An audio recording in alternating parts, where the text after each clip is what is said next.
Ave Legionari, la via Appia, la più gloriosa via romana.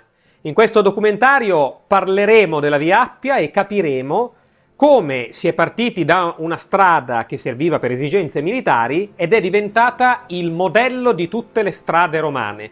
È stata rivoluzionaria per il suo tempo ed è uno dei lasciti più gloriosi di tutta quanta la storia di Roma.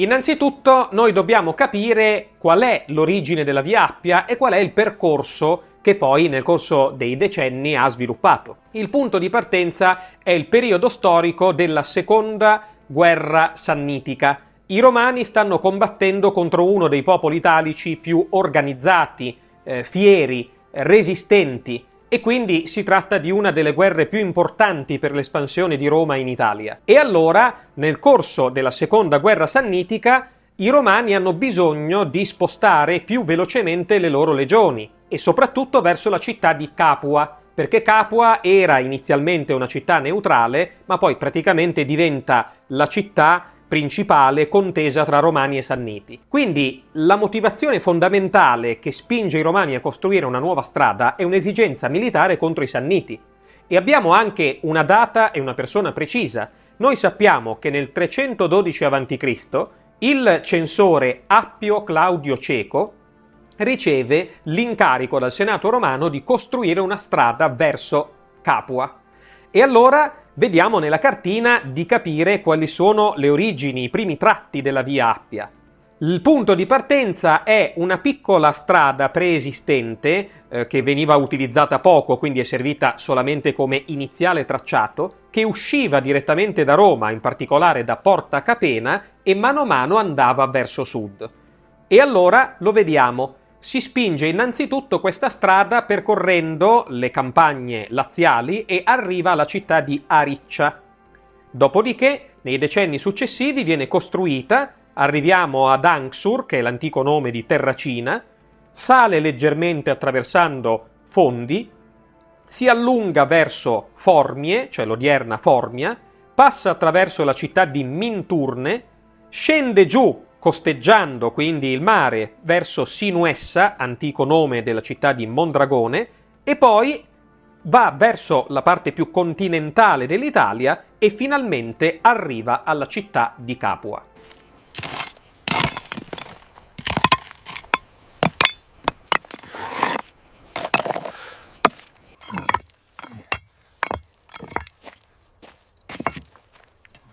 Questo è il primo tratto, costruito tutto nei decenni successivi, che permette ai Romani di arrivare a Capua, e quindi poi sarà fondamentale questa città per la vittoria dei Romani sulle guerre sannitiche, ma in generale per il controllo del territorio della parte meridionale.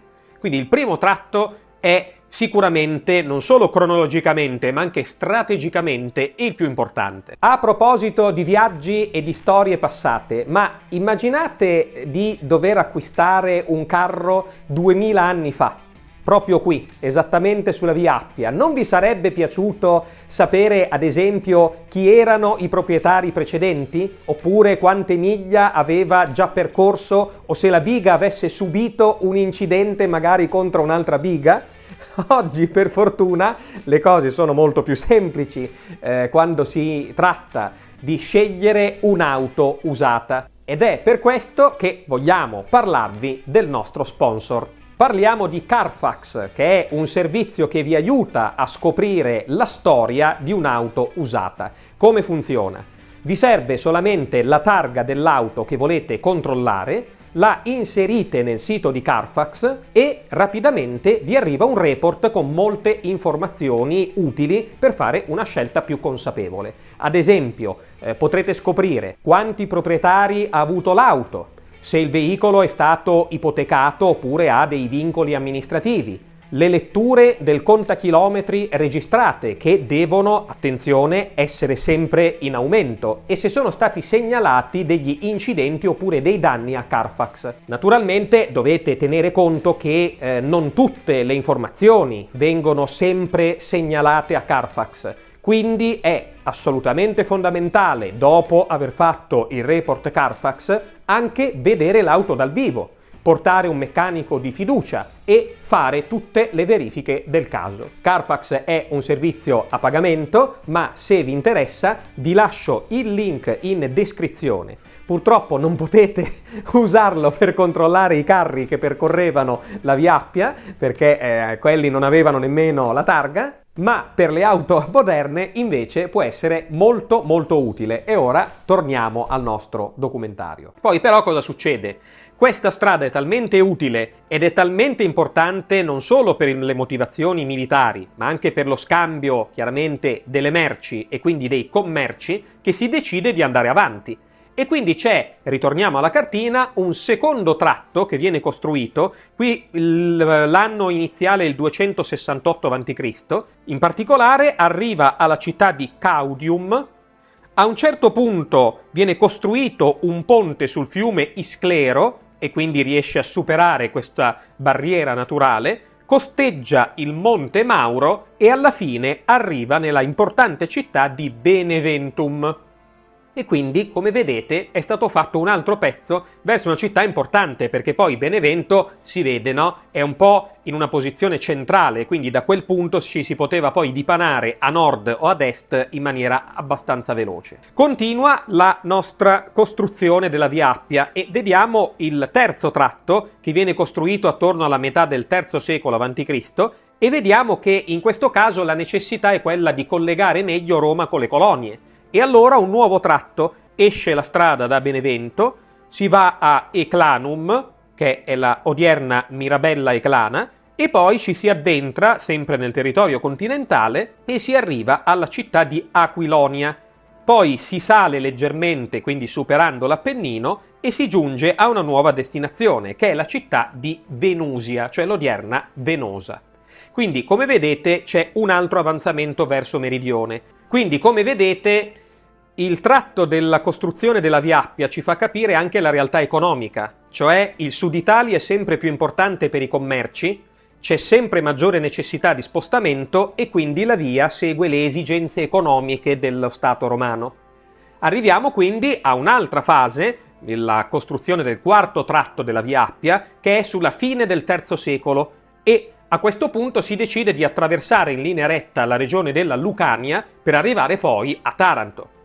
Quindi a questo punto da Venusia la strada prosegue, si inoltra nel territorio della Lucania, si arriva all'odierna città di Gravina, che oggi è Gravina in Puglia, e finalmente si arriva alla città di Taranto, che era uno dei porti più importanti del Mediterraneo, città greca di grande tradizione, di grande cultura, caposaldo assoluto dei commerci di tutto il Mediterraneo e quindi arrivando a Taranto Roma mette a segno un colpo strategico fenomenale. Una volta arrivata alla città di Taranto però l'Appia conosce ancora un piccolo prolungamento perché c'è anche l'esigenza di arrivare alla città di Brindisi. Questo perché Brindisi era un altro porto importantissimo ed era il porto migliore per arrivare in Grecia e in generale in tutto l'Oriente. Quindi attorno al 190 a.C. si allunga la strada che finalmente arriva al porto di Brindisi e completa una volta per tutte il percorso della Via Appia. Quindi come vedete nel corso di poco più di un secolo l'Appia è partita da Roma e ha fatto un viaggio straordinario arrivando addirittura a Brindisi e quindi collegando il centro con il sud Italia con una precisione, con un'efficacia straordinaria. Attenzione però che la Via Appia sopravvive e continua a lavorare per parecchi decenni, ma c'è anche poi un momento importante al tempo dell'imperatore Traiano, che è una sorta di allungamento parallelo della Via Appia.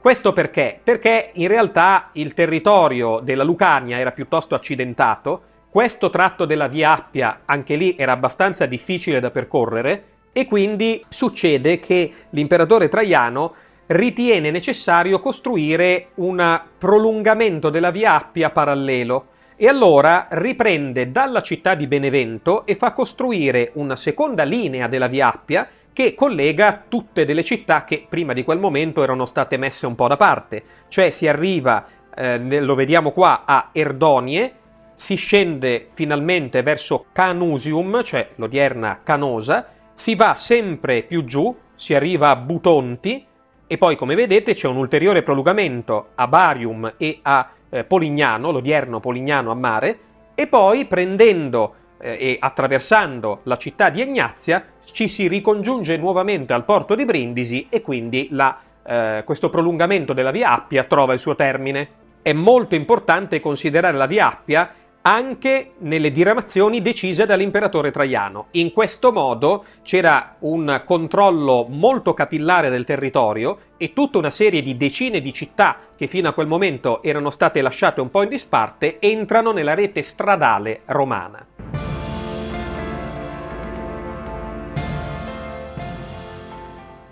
Allora, attenzione, abbiamo visto la costruzione di questa magnifica via Appia. E però bisogna anche fare una piccola riflessione sul modo con cui è stata costruita questa strada. Qui vi metto un documentario, è uno dei primi documentari che abbiamo fatto nella storia del canale, in cui vi spieghiamo come venivano costruite le strade romane. Però la via Appia è stata l'occasione per i romani di aggiornare e rivoluzionare il metodo di costruzione delle strade e poi il modello della via Appia è stato replicato per tutte le strade e le vie dell'impero. Questo sarà il modello con cui costruiremo tutte le strade di Roma. Vediamo in questa ricostruzione con l'aiuto delle immagini come veniva costruita la via Appia. Il punto fondamentale, il passo iniziale, era quello di scavare un piccolo fossato che corrispondeva alla larghezza della via. Si realizza un canale largo circa 4 metri, questa è generalmente la larghezza della via Appia, e questi 4 metri, attenzione, permettono il transito dei carri in doppio senso e quindi era chiaramente una larghezza calcolata. A livello costruttivo ci sono chiaramente più strati. Quello che viene posizionato più in fondo, e quindi quello più profondo, è realizzato in terra battuta, cioè si prende della terra, si compatta in maniera particolarmente energica in modo tale che costituisca una base solida e una base dritta. Alla terra battuta nello strato più profondo si aggiunge poi un grosso strato di pietrisco che chiamavano glareatum, che è praticamente un pietrisco ricco di pietre di misure medie ma tendenzialmente medio-piccole che non solo servono a dare stabilità ma servono, attenzione, a drenare l'acqua e quindi ha una funzione fondamentale. Il pietrisco che costituisce il secondo strato drena l'acqua ed evita gli allagamenti. Si arriva allo strato più superficiale che è realizzato con una serie di pietre, si chiamano basoli. Si tratta di pietre di origine vulcanica, che poi sono molto regolari e molto lisce, che vengono sbozzate per dargli la forma desiderata e posizionate ad incastro. In questo modo, con questi basoli vulcanici, che vediamo ancora oggi sopravvivere, si realizza quello che potremmo chiamare manto stradale, cioè la parte più superficiale che viene percorsa dagli uomini, dai cavalli e dai carri. Dopo la costruzione della strada con questi 3 strati fondamentali, si provvide anche, attenzione importante, a costruire una sorta di marciapiedi sul lato sinistro e sul lato destro, larghi circa 50 cm. Questo metodo di costruzione della via Appia è diventato il modello e lo standard per tutte le strade dell'impero. E quindi la via Appia non solo ha avuto una funzione fondamentale sotto l'aspetto militare, ma è diventato il grande modello ingegneristico dell'impero romano.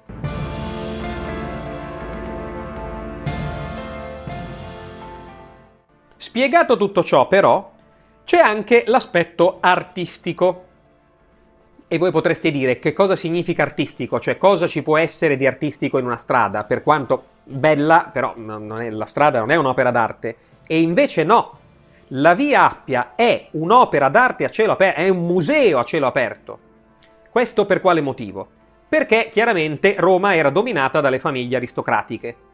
Quando un componente importante di una famiglia aristocratica moriva, doveva chiaramente essere seppellito, ma per la cultura romana e per le leggi romane non si poteva seppellire all'interno delle mura della città. Tutte le tombe venivano sempre regolarmente posizionate fuori dal perimetro cittadino e chiaramente la prima destinazione erano le vie consolari, perché erano le vie di passaggio. Dovete tenere conto anche di un secondo elemento.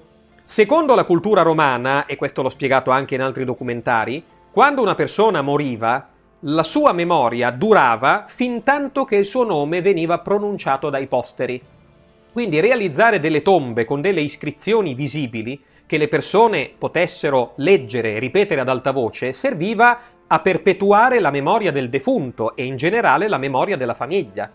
Quindi, per queste due motivazioni, una relativa a dove posizionare le tombe e un'altra relativa alla cultura della morte nel mondo romano, qual è il risultato? Il risultato è che gli aristocratici romani sfruttarono la via Appia per costruire monumenti funerari sempre più belli per le proprie famiglie. Cioè, l'Appia divenne una sorta di palcoscenico dove gli aristocratici facevano costruire i mausolei delle loro famiglie per impressionare i cittadini romani, per dimostrare la loro forza, la gloria della famiglia, la ricchezza della loro famiglia. Ed ecco perché la Via Appia si è trasformata in un vero e proprio museo a cielo aperto. Noi ovviamente facciamo un torto a non citarli tutti, però vi diciamo i principali che se siete di Roma o se siete in visita a Roma non potete perdere. Il primo che ci sentiamo di consigliarvi e di andare a vedere è questo che stiamo vedendo, cioè il mausoleo di Cecilia Metella. Siamo nel periodo del Principato di Augusto e Cecilia Metella era una nobildonna romana, era un'aristocratica di grande importanza e allora alla sua morte la famiglia vuole dedicare un mausoleo, un intero mausoleo a Cecilia Metella. Si trova quindi al terzo miglio della via Appia antica e lo vediamo, no? È costruito in questo modo. C'è un basamento di calcestruzzo che chiaramente dà stabilità alle fondamenta di questa struttura e poi c'è questo grosso cilindro del diametro di 30 metri, quindi veramente grande e imponente, che ora non si vede più, ma ai tempi era rivestito di marmo travertino, e quindi era meraviglioso a vedersi. Un enorme cilindro ricoperto di marmo che impressionava tutti quelli che passavano. Sulla cima di questo grosso cilindro c'erano anche in pietra delle teste di bue, perché era un simbolo familiare, rimandava alle tradizioni campagnole dell'antica Roma, della Roma arcaica, e quindi era finemente decorata. E all'interno di questo grosso cilindro c'è una stanza di forma conica dove poi erano deposte le ceneri di Cecilia Metella. Sicuramente dobbiamo citare il sepolcro degli Scipioni. Qui ci troviamo in via di Porta San Sebastiano, vicino a Piazzale Numa Pompilio per capirci, e qua c'è il sepolcro degli Scipioni, cioè un sepolcro dedicato alla nobile e antichissima famiglia degli Scipioni, tra cui Scipione Africano che ha vinto Annibale a Zama e Scipione Emiliano che ha conquistato e distrutto Cartagine.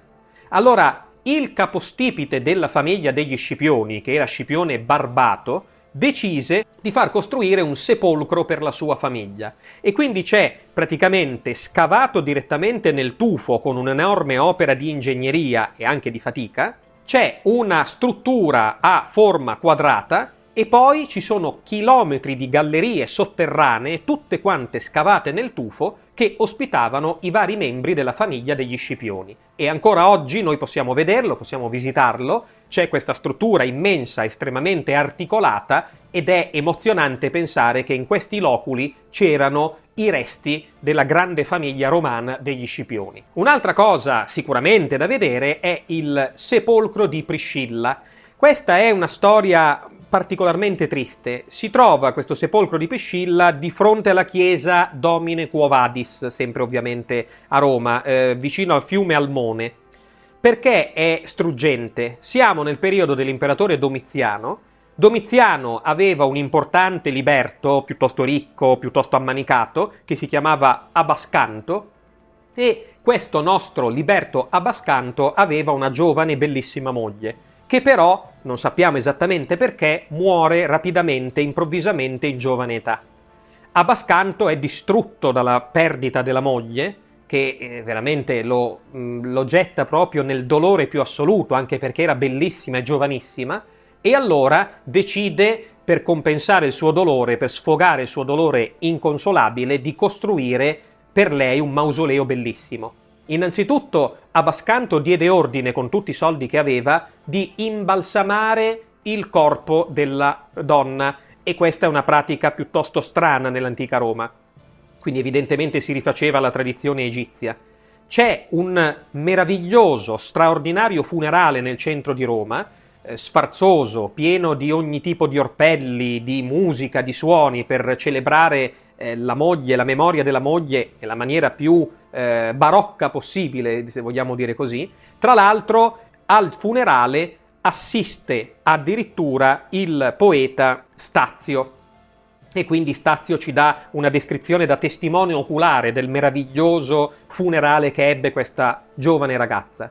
E poi, dopo questi momenti di grande sfarzo, ma anche di grande commozione, le ceneri della ragazza sono state poste nel suo mausoleo, che è quello che vediamo. C'è anche qui una base quadrangolare che dà stabilità alla struttura, e in questo caso ci sono 2 timpani cilindrici. Sono 2 grossi cilindri praticamente costruiti in pietra, posizionati uno sopra l'altro. E, attenzione, nel cilindro superiore vengono addirittura scavati alcune rientranze e vengono posizionate decine di statue che riprendono il volto e le fattezze della defunta come se fosse una dea. E quindi, chiaramente, questo Abascanto ha dedicato tutto il resto della sua vita nel ricordo della moglie e ha fatto in modo che la memoria di sua moglie fosse praticamente paragonata ad una dea per l'eternità. E sembra quasi di vedere ancora o di sentire ancora il marito che nasconde il suo dolore. Un altro invece punto fondamentale è la Villa dei Quintili. E questo è, diciamo, anche per me un ricordo caro, perché quando sono stato ospite di Rai 1, in un programma di Rai 1, Origini, a parlare di storia romana, siamo andati alla Villa dei Quintili. La Villa dei Quintili, anche questa è una storia particolare. Siamo nel periodo dell'imperatore Marco Aurelio. Sotto Marco Aurelio c'erano i fratelli Quintili, cioè Quintilio Condiano e Quintilio Massimo, che erano degli importanti funzionari, avevano la stima dell'imperatore, erano ricchissimi, erano veramente 2 pezzi grossi che se la vivevano bene e avevano costruito una villa meravigliosa, una villa straordinaria in questa zona tranquilla del sud di Roma. Ma quando il figlio di Marco Aurelio, Commodo, era bambino, era abituato a passare da queste parti, vide quella villa meravigliosa e si ripromise di ottenerla ad ogni costo. E alla morte di Marco Aurelio, quando Commodo diventa imperatore e quindi genera poi una autarchia e quindi comanda lui su tutto e su tutti, crea delle liste di proscrizione, ci aggiunge così, senza nessuna colpa, ma solo per motivazioni strumentali, ci aggiunge il nome dei fratelli Quintili, che vengono giustiziati e la loro villa confiscata e diventa di proprietà di Commodo. Quindi questa storia tragica, questa violenza che Commodo fece nei confronti di questi 2 poveri fratelli che avevano costruito questa villa, ci porta però ad avere la Villa dei Quintili. E me la ricordo bene in quella giornata che ho fatto le riprese. Innanzitutto era organizzata con un enorme bellissimo ninfeo che dava direttamente sulla Via Appia, questo per impressionare i passanti. Poi c'era un grande giardino. E questo me lo ricordo bene perché quando dovevamo fare le riprese, dovevamo raggiungere il luogo delle riprese, abbiamo addirittura dovuto prendere quelle macchinette dei campi da golf per fare tutto il giardino, cioè abbiamo dovuto fare proprio un pezzo in macchina quasi per arrivare a destinazione. E ci sono delle meravigliose terme, e vediamo ancora qui dei mosaici bellissimi, e poi le riprese in cui spiegavo la storia al pubblico della Villa dei Quintili le abbiamo fatte esattamente qua, cioè in un piccolo anfiteatro fatto costruire da Commodo perché era fissato con i giochi gladiatori, che chiaramente la cui forma rimane ancora oggi. Quindi una delle cose da andare a vedere sicuramente sulla Via Appia è la Villa dei Quintili. E concludiamo, ripeto, facciamo un torto a non citarli tutti, senza la pretesa di essere esaustivi, ma concluderei con le catacombe di San Callisto. Le catacombe di San Callisto sono un'altra meraviglia. Diciamo che qua siamo nel periodo del tardo impero, c'è la diffusione del cristianesimo. Inizialmente una grande famiglia cristiana romana, cioè la famiglia dei Cecili, aveva acquistato un lotto di terreno e aveva fatto costruire il cimitero di famiglia. E quindi era, sì, certamente bello, ma non particolarmente straordinario. Ma poi nel corso del tempo avvenne che nel periodo in cui governava, secondo secolo d.C., Papa Zefirino diede incarico ad un diacono, che si chiamava appunto Callisto, di trovare un luogo per le sepolture ufficiali della Chiesa di Roma. E Callisto comprò questo terreno. E allora divenne il cimitero ufficiale della Chiesa di Roma. E questo è stato il via di una storia archeologica straordinaria, nel senso che le catacombe di San Callisto sono state poi allargate, costruite, potenziate. Si arriva addirittura a 20 km di gallerie sotterranee e una profondità fino a 20 metri sottoterra. Si tratta di una struttura meravigliosa ed enorme che ha ospitato tantissime sepolture. Se vogliamo fare un ragionamento di quantità, parliamo di 500.000 di fedeli cristiani nei secoli successivi, quindi una quantità abnorme di sepolture. E se vogliamo parlare di notorietà, tantissimi martiri cristiani e 16 pontefici, soprattutto del primo periodo cristiano, sono stati seppelliti esattamente nelle catacombe di San Callisto. Quindi ancora oggi, se le andate a visitare, che sono perfettamente visitabili, potete vedere il luogo di sepoltura dei primi papi, del primo periodo cristiano, quindi una testimonianza storica magnifica. Anche queste catacombe di San Callisto sulla via Appia Antica meritano assolutamente una visita. Speriamo quindi, dopo questa spiegazione, di avervi fatto apprezzare la via Appia, che era nota solamente perché vennero fatti crocifiggere tutti coloro che appartenevano alla ribellione di Spartaco e quindi c'è questa immagine collettiva, però ridurre la via Appia solamente a tutto ciò, solamente a questo episodio della crocifissione dei ribelli di Spartaco è molto riduttivo. Quindi speriamo di aver raccontato in maniera molto più ampia la storia della via Appia. Ringraziamo nuovamente il nostro sponsor Carfax, sempre nella descrizione del video trovate il link per aderire. E come sempre vi invitiamo a iscrivervi al canale di Scriptamanent, perché altrimenti, e dalla regia chiedo un suggerimento, altrimenti che gli facciamo? Mi danno i suggerimenti? Gli facciamo contare tutte i chilometri della via, non i chilometri, no! Vi facciamo contare tutte le pietrine, ecco sì, vi facciamo contare tutte le pietrine della via Appia. Cioè, siccome adesso lo pensiamo mentre registriamo, non prima, la minaccia viene cogitata e organizzata mentre stiamo riprendendo. Viene al cuore, sì, esatto, viene al cuore. Quindi al cuore viene questa minaccia violenta nei vostri confronti. Violenta, no? Sì, questa minaccia noiosa nei vostri confronti. Ok, basta. Io ho detto. Andiamo avanti in eterno così.